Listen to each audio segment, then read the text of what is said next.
শুভেচ্ছা। বাঙালিয়ানার সায়াহ্নের সংবাদে স্বাগত। শুরুতেই শুনে নিচ্ছি সংবাদ শিরোনাম।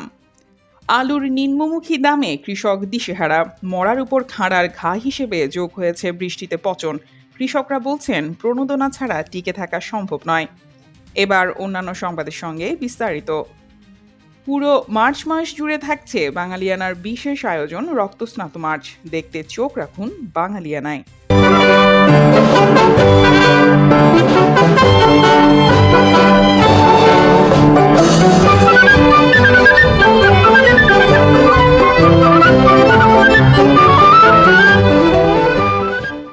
বাংলার ইতিহাসের সবচেয়ে রক্তাপ্লুত সময় মার্চ 1971। একই সঙ্গে এই মার্চই ইতিহাসের স্বর্ণোজ্জ্বল সময়। একদিকে মুক্তির আকাঙ্ক্ষায় বাংলার মানুষের গগন বিদারী উন্মাতাল স্লোগান, অন্যদিকে পাকিস্তানি হায়নার নৃশংস বর্বর গণহত্যার প্রস্তুতি। স্বাধীনতার নেশায় আসক্ত জাতিকে কি দাবিয়ে রাখা যায়?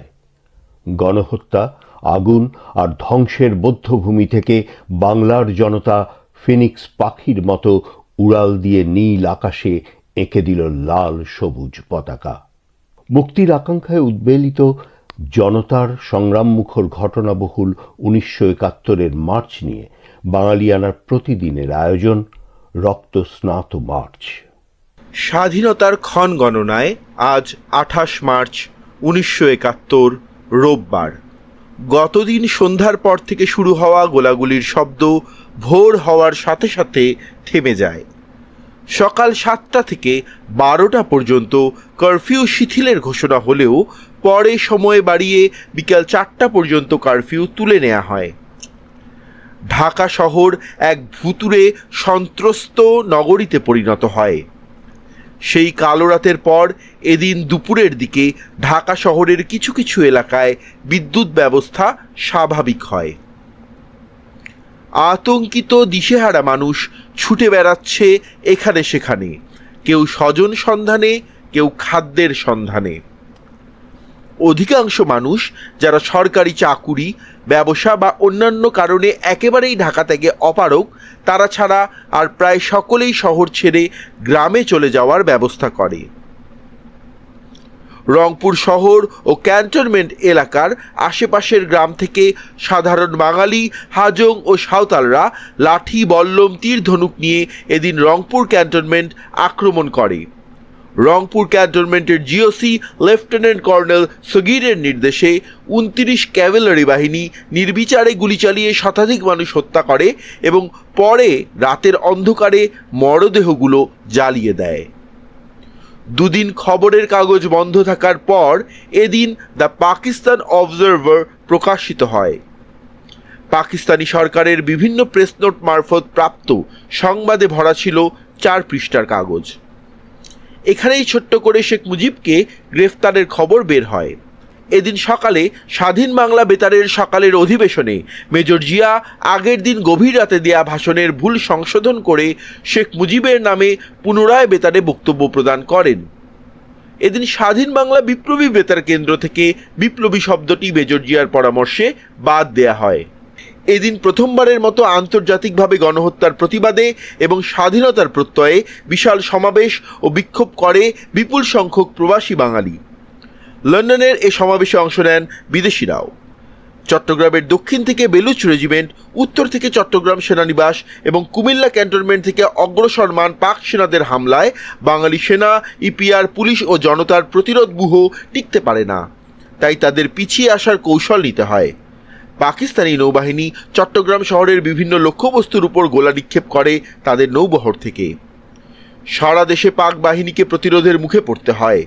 দেশের বিভিন্ন জেলা ও মহকুমা শহরে পুলিশ, ইপিআর, ছাত্র শিক্ষক, জনতা যার কাছে যাচ্ছিল তাই নিয়ে শত্রুর মোকাবেলায় ঝাঁপিয়ে পড়ে। এদিন থেকে বরিশালের পেয়ারা বাগান থেকে প্রতিরোধ যুদ্ধ শুরু করে সিরাজ শিকদারের পূর্ব পাকিস্তান অথবা পূর্ব বাংলা সর্বহারা পার্টি।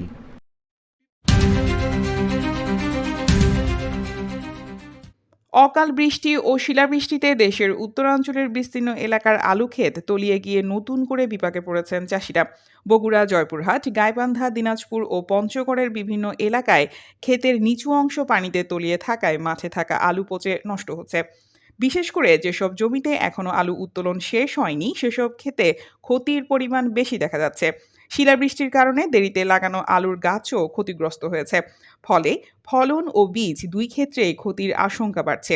এমন পরিস্থিতিতে দ্রুত সরকারি সহায়তা ও বাজার ব্যবস্থাপনায় হস্তক্ষেপ না হলে কৃষকরা আগামী মৌসুমে আলু চাষ কমিয়ে দিতে পারেন বলে মনে করছেন তারা। ২ মৌসুম ধরে বাজারে একেবারেই আলুর দাম নেই। কৃষকের আলু বিক্রি করতে হচ্ছে ক্ষেত্রবিশেষে ৬ থেকে ৮ টাকা দরে। খরচ উঠবে না এই শঙ্কায় হিমাগারেও আলু রাখা যাচ্ছে না। ঠাকুরগাঁওয়ের রানীশংকৈল এলাকার কৃষক ইসমাম আহমেদ বলছেন, গত বছর কৃষক দাম না পেলেও তাদের কাছে আলু ছিল, এবার সেটিও নেই। মানে এবারের ক্ষতিটা আরো ২ গুণ। এখন এই অবস্থায় কৃষক মনে করেন যে তার হালের গরু, তারপরে কৃষি জমি বন্ধক বা বিক্রি এইভাবে কিন্তু টিকে আছে। এখন সামনে তারা যে আবার আবাদ করবে এই পুঁজিটা নাই। এই জন্য সরকার যদি এই ধরনের কৃষকদের একটা তালিকা করে তাদেরকে একটা সুলভ শর্তে বা সহজ শর্তে একটু ঋণের ব্যবস্থা করে বা প্রণোদনার ব্যবস্থা করে তবে কৃষক দাঁড়া হতে পারবে। অন্যথায় কৃষক হয়তো তার যে জমি বা তার যে অন্যান্য সম্পদ এইসব বিক্রি করে তাকে আবার কৃষিকাজে ফিরতে হবে। অন্যথায় সে কৃষিকাজে ফিরতে পারবে না। সরকার সম্প্রতি ভিয়েতনামে আলু রপ্তানির বাজার খুঁজে পেয়েছে। তবে ইসমাম আহমেদ মনে করেন, এইভাবে রপ্তানিতে কৃষক কোনো মুনাফা পায় না। দালাল শ্রেণীটা বিদেশে রপ্তানি করতেছে, এরাই শুধুমাত্র লাভবান হচ্ছে, কিন্তু কৃষক পর্যায়ে তেমন লাভবান হচ্ছে না। এটা কিন্তু খেয়াল রাখতে হবে। এখানে সরকার যদি একটা নির্ধারিত করে দেয় যে কৃষকের কাছে এত টাকা আলুটা কিনতে হবে, আপনার এখানে ক্যারিং খরচ এত এবং বিদেশে এত, তাহলে কিন্তু এখানে কিন্তু কৃষক ওই পৃথিবীর বিভিন্ন দেশে আলু গেলেও আলু যখন অধিক উৎপাদন হয় কৃষকের কাছে খুব অল্প টাকায় আলুটা কিনে ওরা ওইদিকে ওদের মতো ব্যবসা করে, কিন্তু কৃষক কখনোই আলুর মুখ দেখতে পায় না। দিনাজপুর জেলার খানসামাই উপজেলার কৃষক রায়হান আলী বলছেন, শুধু আলু নয়, অন্যান্য কৃষি পণ্যেরও ন্যায্য দাম মিলছে না। তিনি বলেন, কৃষকের অবস্থা অনেক খারাপ, অনেক। বর্তমান কৃষক ওই শসা ৩ টাকা কেজি, এখন কৃষকের অবস্থা খুবই খারাপ। এই কৃষক বলছেন তাদের কৃষি উপকরণ কালোবাজারে কিনতে হচ্ছে। এই সমস্যা সমাধানের দাবিও জানান তিনি। বর্তমান সরকারের উচিত যে বর্তমান সার, কৃষি পণ্য যেগুলা কৃষি আমরা সরঞ্জাম যেমন সার, বীজ, কীটনাশক এদের সহজলভ্যভাবে পাওয়া যায়, এগুলো এখন এই যে সিরিয়াল দিয়ে নেওয়ার লাগে। যেমন আমরা আলু কাটছি, যেগুলো আমার কাছে ৪০ বছর সার দরকার, সেটা ৪-৫ বছর সার পাইছি, এবং ব্ল্যাকি মানে বাইরের সার কেনা লাগছে বেশি টাকা দিয়ে। এই যে সারের যে এর আগে যে সরকার ছিল, মানে শেখ হাসিনা সরকার, উনি অনেক ভালো ছিল, শতগুণে ভালো ছিল। হ্যাঁ, ওনার আমলে সার অ্যাভেলেবেল ছিল, কৃষকের সমস্যা হয় নাই। তো এখন একটা সার বেশি দামে কেনার পরে মাল ঠিক মতন বিক্রি হয় না।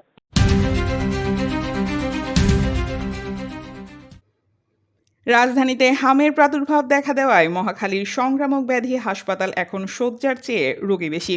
ভর্তি রোগীদের বড় অংশই শিশু। জায়গা না থাকায় অনেকে করিডোর ও বারান্দায় থেকেই চিকিৎসা নিচ্ছে।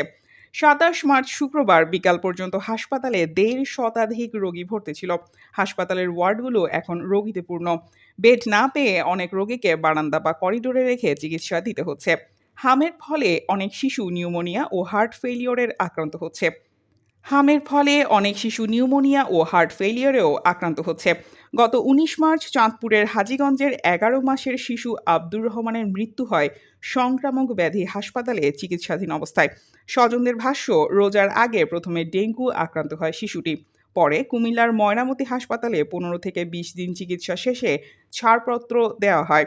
বাড়ি ফেরার পর আবার অসুস্থ হয়ে পড়ে সে। এবার তার নিউমোনিয়া দেখা দেয়, শ্বাসকষ্ট বাড়ে।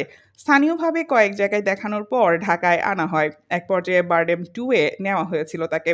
শিশুটির আত্মীয় মাসুম বিল্লাহ বলেন, বাড়ি ফেরার ২ থেকে ৩ দিনের মধ্যে রহমানের মুখে ও শরীরের বিভিন্ন জায়গায় সংক্রমণের লক্ষণ দেখা দেয়। খাওয়া দাওয়াও বন্ধ হয়ে যায়। এরপর আবার ঢাকায় নেওয়া হলে শ্বাসকষ্ট আরও বেড়ে যায় বলে জানান তিনি। অবস্থার অবনতি হওয়ায় শেষ পর্যন্ত আব্দুর রহমানকে সংক্রামক ব্যাধি হাসপাতালে ভর্তি করা হয়। সেখানে প্রথম রাতেই তার অক্সিজেনের মাত্রা কমে যায় বলে পরিবারকে জানানো হয়। 2 দিন 2 রাত লাইফ সাপোর্টে থাকার পর পরদিন সকালে মারা যায় শিশুটি। মাসুম বিল্লাহ বলেন, আব্দুর রহমানকে হামের টিকা দেওয়া হয়নি। বিশেষজ্ঞরা বলছেন, ইদানিংকালে ধর্মীয় সহ নানাবিধ কারণে শিশুদের টিকা দিতে অনাগ্রহী বাবা মায়ের সংখ্যা বেড়ে গেছে। এ কারণে আবারও হামের মতো প্রায় বিলুপ্ত একটি রোগ ফিরে এসেছে। মধ্যপ্রাচ্যে যুদ্ধ পরিস্থিতিতে বিকল্প উৎস থেকে জ্বালানি আমদানিতে সরকারের তৎপরতা বাড়লেও কাটছে না অনিশ্চয়তা। পারস্য উপসাগরীয় অঞ্চলে অস্থিরতায় হরমুজ প্রণালী দিয়ে আমদানি ব্যাহত হওয়ায় অপরিশোধিত তেল, এলএনজি ও এলপিজি সরবরাহ ঝুঁকিতে পড়েছে। বিপিএসসি 11টি প্রতিষ্ঠানের সঙ্গে আলোচনা করলেও এখন পর্যন্ত মাত্র 2টি থেকে ডিজেল আমদানির নিশ্চয়তা মিলেছে। অন্যদিকে জাহাজ ভাড়া ও বিশ্ববাজারের ঊর্ধ্বগতির কারণে বেসরকারি খাতে এলপিজি আমদানিতেও ধীরগতি দেখা দিয়েছে। বিদ্যুৎ ও জ্বালানি প্রতিমন্ত্রী অনিন্দ ইসলাম জানান, আন্তর্জাতিক বাজারে মূল্যবৃদ্ধি সত্ত্বেও এখনই জ্বালানির দাম বাড়ানোর পরিকল্পনা নেই। তবে দীর্ঘমেয়াদী সংকটে বিকল্প অর্থায়ন ও দ্রুত সরবরাহ নিশ্চিত করাই এখন বড় চ্যালেঞ্জ।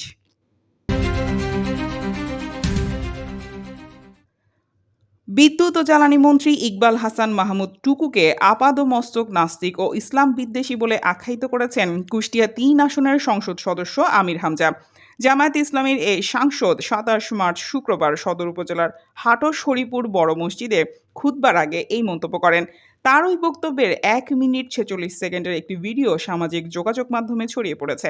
ভিডিওতে আমির হামজাকে বলতে শোনা যায়, বিদ্যুৎ ও জ্বালানি মন্ত্রী ইকবাল হাসান মাহমুদ টুকু একজন নাস্তিক এবং ইসলাম বিদ্বেষী। যদি বলেন তিনি জামায়াতে ইসলামী বা চরমোনাই পীরের বিরোধী, তা না, তিনি ইসলাম বিদ্বেষী। ইকবাল হাসান মাহমুদ টুকুর দেওয়া এক বক্তব্যের প্রসঙ্গ টেনে আমির হামজা বলেন, এই দেশে ধর্ম প্রতিষ্ঠা করার জন্য নাকি মুক্তিযুদ্ধ হয়নি। তাহলে মুক্তিযুদ্ধ কেন হয়েছে আপনি বলেন? মুক্তিযোদ্ধারা এখনও বেঁচে আছেন, তাদের জিজ্ঞেস করেন তারা ধর্ম বিদ্বেষী বা ইসলাম বিদ্বেষী কিনা। এ ব্যাপারে আমির হামজার সঙ্গে যোগাযোগ করা হলে অন্য একজন তার কল রিসিভ করে জানান, তিনি একটি অনুষ্ঠানে ব্যস্ত থাকায় এখন কথা বলতে পারবেন না। এর আগেও বাংলাদেশে বিভিন্ন শ্রেণী পেশার মানুষকে ধর্মবিদ্বেষী ট্যাগ দিয়ে হত্যাযোগ্য করে তুলেছিল ইসলামজীবীরা। তাদের অনেককেই চাপাতির নিচে প্রাণ দিতে হয়েছে। দেশ ছাড়তেও বাধ্য হয়েছেন অনেকে। ৭১-এ পাকিস্তানের চালানো হত্যাযজ্ঞের বিচারের দাবিতে বাংলাদেশের অবস্থানকে সমর্থন জানিয়েছে ভারত। ভারতের পররাষ্ট্র মন্ত্রণালয়ের মুখপাত্র রণধীর জয়সওয়াল ২৭ মার্চ শুক্রবার নয়াদিল্লিতে এক ব্রিফিংয়ে বলেন, ৭১-এর ঘটনাগুলো উপেক্ষা করা যায় না। ১৯৭১ সালের ২৫ মার্চের হত্যাযজ্ঞের কথা স্মরণ করে তিনি বলেন, অপারেশন সার্চ লাইটের সময় পাকিস্তান যে ভয়াবহ নৃশংসতা চালিয়েছিল তা সম্পর্কে বিশ্ব অবগত। জয়সওয়াল বলেন, এই নৃশংসতা বিশ্ব বিবেককে নাড়িয়ে দিয়েছিল, কিন্তু পাকিস্তান আজও তাদের অপরাধ অস্বীকার করে যাচ্ছে। ন্যায় বিচারের আকাঙ্ক্ষায় আমরা বাংলাদেশের পাশে আছি। সম্প্রতি একটি ভিডিও ভাইরাল হয়েছে যেখানে দেখা গেছে একজন চোর চুরি করার আগে পুলিশ কর্মকর্তাকে ফোন দিয়ে নিজের নিরাপত্তা নিশ্চিত করে নিচ্ছেন। এরপর প্রশ্ন উঠছে, পুলিশ কর্মকর্তারা কি আসলে আমাদের রক্ষক না ভক্ষক? এই নিয়ে একটি মন্তব্য প্রতিবেদন দেখতে ক্লিক করুন আই বাটনে। এবার শুনে নিচ্ছি বাঙালিয়ানা বাণিজ্য সংবাদ। জ্বালানি তেলের বাজার স্থিতিশীল রাখতে অবৈধ মজুতদারদের বিরুদ্ধে কঠোর অবস্থান নিয়েছে সরকার। অবৈধ মজুতের সুনির্দিষ্ট তথ্য প্রদানকারীকে পুরস্কৃত করার ঘোষণা দিয়েছে বিদ্যুৎ, জ্বালানি ও খনিজ সম্পদ মন্ত্রণালয়। পাশাপাশি সরবরাহ ব্যবস্থা তদারকিতে প্রতিটি জেলায় অতিরিক্ত জেলা ম্যাজিস্ট্রেটের নেতৃত্বে ভিজিল্যান্স টিম গঠন করা হয়েছে। এই দল ডিপো ও পেট্রোল পাম্প থেকে ভোক্তা পর্যায় পর্যন্ত বিতরণ কার্যক্রম পর্যবেক্ষণ করবে। এছাড়া বাজার নিয়ন্ত্রণে ভ্রাম্যমাণ আদালতের অভিযান জোরদার এবং দোষীদের জেল জরিমানা সহ কঠোর শাস্তি নিশ্চিত করার সিদ্ধান্ত নেওয়া হয়েছে। এবার শুনে নিচ্ছি বাঙালিয়ানা ক্রীড়া সংবাদ। কিংবদন্তি গলফার টাইগার উডসকে মদ্যপ অবস্থায় গাড়ি চালানোর সন্দেহে গ্রেফতার করা হয়েছে। এই তথ্য জানিয়েছে ফ্লোরিডা বা মিনেসোটা অঙ্গরাজ্যের মার্টিন কাউন্টিতে আইন প্রয়োগকারী প্রধান সংস্থা মার্টিন কাউন্টি শেরিফ জন বাডেনসিয়েক জানিয়েছেন, আরেকটি গাড়িকে ওভারটেক করতে গিয়ে নিয়ন্ত্রণ হারায় উডসের ল্যান্ড রোভার গাড়ি। যদিও ওই ঘটনায় কেউ আহত হননি। দুর্ঘটনার ঘণ্টাখানিক বাদে তাকে জেলে নেওয়া হয় এবং জানানো হয়েছে ফ্লোরিডা আইনে তাকে ৮ ঘণ্টা হেফাজতে রাখা হবে। বাঙালিয়ানার সায়ানহের সংবাদ শেষ হলো। ধন্যবাদ।